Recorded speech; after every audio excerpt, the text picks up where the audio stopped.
Hello everybody, welcome back to a brand new roller coaster review. Today we're talking about Phobia Phear Coaster at Lake Compounce in Bristol, Connecticut. This is a premier ride, Skyrocket 2, has a length of 863 feet, height of 150 feet, and you have a speed of 62 miles per hour. That is achieved with 3 launches, both backwards and forwards, and then you have 1 inversion, which is an incline twist.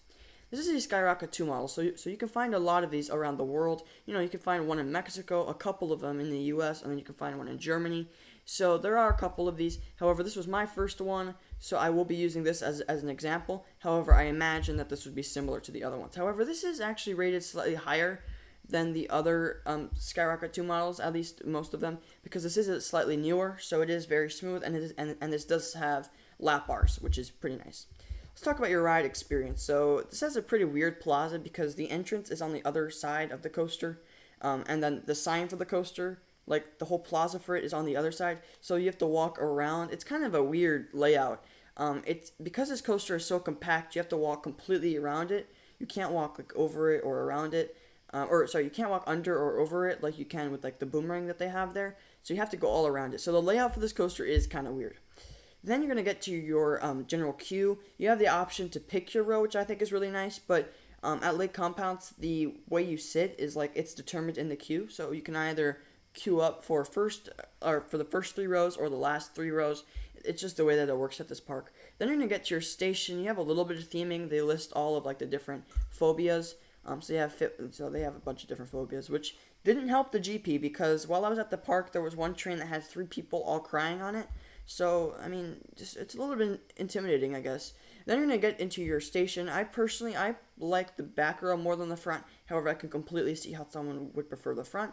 Then you're going to go into your first launch. And the first launch is pretty weak because you're not really going that fast. And you don't actually go up the entire spike. I mean, it's fun. And then you're going to roll back, go into your second launch, which is slightly more forceful, and go into this non-inverting half loop. I kind of like this. It's pretty fun. Following that, you will go into another launch, this third and final launch. This one's actually pretty forceful.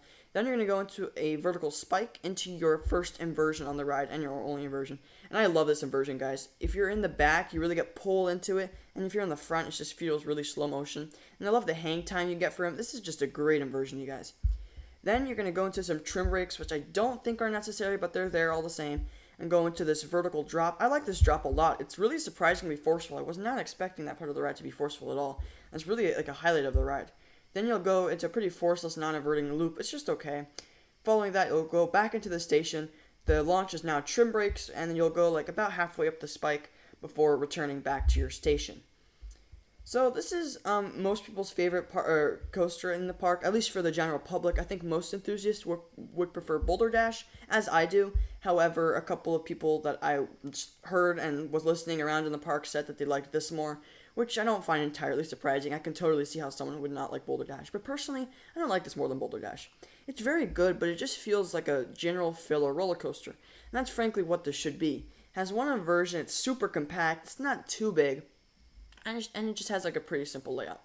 Even though the layout on this is pretty dumb, I do still think that the 3 launches is a pretty cool idea. And like I said, that inversion at the top is really great. I rode this around 3 times just for that inversion because it's a really fun element.